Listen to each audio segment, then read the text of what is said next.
George Kittle, John, missed Niners practice again on Thursday. Aaron Wilson, who's covered the NFL for a long time, wrote this. One source characterized Kittle's status as being fluid, but emphasized that the groin injury is, quote, not good. My emphasis added, adding that it would be optimal for him to rest and rehab for a week or two. Another source called it a grade 2 strain that has limited Kittle's top end speed. A groin on a Monday, if that's when it happened, back by Sunday, I don't think that's likely. I'd say that's being pretty optimistic. So right now, 2 weeks, what do you think? Well, immediately, George Kittle being hurt, I mean, is there a better player that might not play week one? Not for, like suspension, like Watson or Hopkins. I mean, to me, he feels, just looking around the league of guys hurt and like legitimately missing practice, he might be the best player that might miss week one. Who, especially one guy, like David Bakhtiari, for example. He's been on PUP, he's been injured. Yeah, just kind of out of nowhere. Like he's one of the best players in the league. Like pound for pound, when he's on, you go to war with that motherfucker. And to me, the Niners are a little lucky. And we said it when the schedule came out, because gosh darn, we love a good schedule release, is it had to be easy for Trey Lance. I think now looking like, if let's say the Denver game was this week and you were opening Sunday afternoon or Sunday night at Denver, that was your opening week, I think we'd be a little more rattled by this injury, especially our lock of the week. It wouldn't have been the lock of the week. I mean, we wouldn't have bet on that game to begin with, but I think we feel a little less the magnitude of the injury given the opponent. But big picture, like, let's face it, we talked about this yesterday when the news kind of came out of nowhere.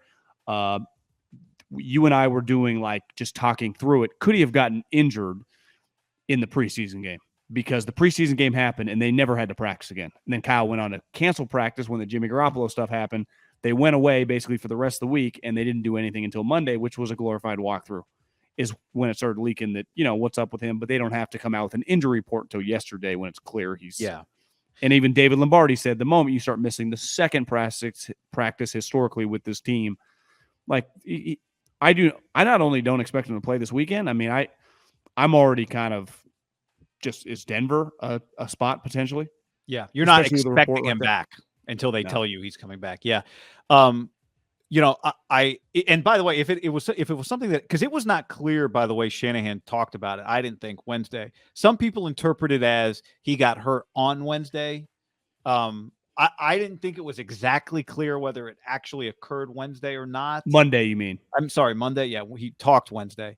So if it had happened in the game, now we're talking about a several-week injury. But I don't know. I think for the sake of, we shouldn't assume it happened Monday, but I think that was at least the intimation. So let's go with that it happened Monday. I assumed yesterday it happened Monday. The more we've talked through it, I think there are more, potential for it. Now, there was clearly a party in which all these guys took, like some of those viral pictures.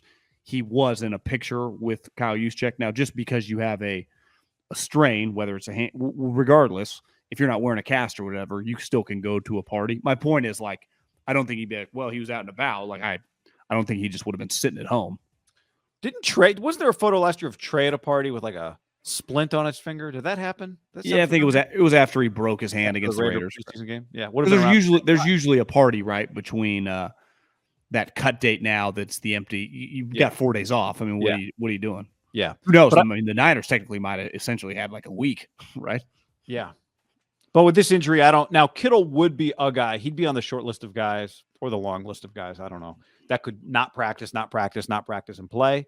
But given the opponent, given the injury itself, given that it might rain, that would be less than ideal if you're trying to stave off a groin injury. Given they've played without him before. In general, he does not need to practice to play, given that it's week one, right? Even if he was 50-50 to play, I think it'd be pretty nuts at this point. For him to play. Yeah. Yeah. Why? You don't need to start gutting it out week one. Now, here's the problem in the NFL. Like, the reason you're a good team and a Super Bowl favorite is all your good players. I start removing good players, all of a sudden, someone gets hurt in the first quarter. Let's just say, knock on wood, like Fred Warner gets injured, is out for the game. I've removed multiple players. We start neutralizing the field, of your talent gap. It shows you. One thing I learned in the NFL, man, A position of strength can become a position of weakness in like 2 plays. And I'm not saying the tight end room, not necessarily. It's a position of strength for the Niners just because of George Kittle. And like most teams, if you have an elite tight end, you view that like the Chiefs. Well, if Travis Kelce gets hurt, the Chiefs now don't have great tight ends, right? If Darren Waller's not playing, the Raiders have problems. Like it's not like the wide receiver that way. It's really more like the running back. I go, shit, they got, whoever. I'm trying. I can't even think of. I was going to use Dalvin Cook, but they actually Madison, the Boise State guy's not bad. Teams with good running backs, it's usually just the one guy. That's the Panthers' problem, right? They got Christian McCaffrey. Well, when he's on the field, they're in good shape. Well, he gets injured a lot. And let's face it, I'm a George Kittle. I'm a huge fan just because of the way he plays, his aggressiveness, his violence, his intensity, his just how he plays. Right? I mean, you just watch him, how great of a physical presence he is in terms of the run and the pass game, but he does just struggle to stay on the field. And this is kind of crazy, even though it's not. Like of all the guys, been like, God, didn't Fred Warner? Wow. It's like George is already missing week 1. Yeah. We talked about this when they were paying him. It was like, can you trust him to stay on the field? Yeah. I mean, he turns 29 in October. The question is, has he had his best season? Well, if he has, that's probably okay because his best season, he had an 88 and 85 catch year with over 1,000 yards and 5 touchdowns each of those years. You don't need that. You need him healthy. Has he had his best season? Probably. The question is, will he have another? Does he have 2 or 3 years of just injury-free, consistent, reliable, football? And the injury-free part's going to be pretty hard to. I wonder too if people make the argument like, why do tight ends make way less than wide receivers?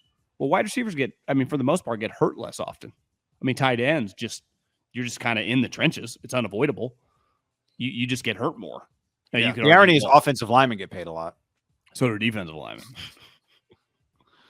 But ultimately, you're getting paid as a tight end. George is a little unique because he run blocks really to catch, right?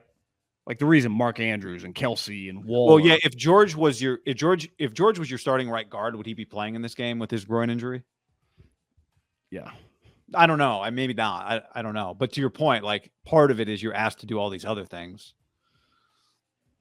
Like the Niners don't have a great, under Jimmy, you would say a great red zone threat because their 2 wide receivers are short.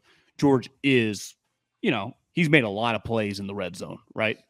I just when I close my eyes, picture him jumping up, catching balls in the air. They throw him the ball down the seam and stuff in the air. And you remove him, like, to me, it's just a loss. I mean, anytime you remove a great player, it's just not ideal. But he's already out for this game, in my mind. I agree with you. On the stream, somebody says Christian McCaffrey is available as of now, but has shin problems already. It's like a cut. It's not like a shin strain, shin splint, something like that. But it is something. I mean, not nothing.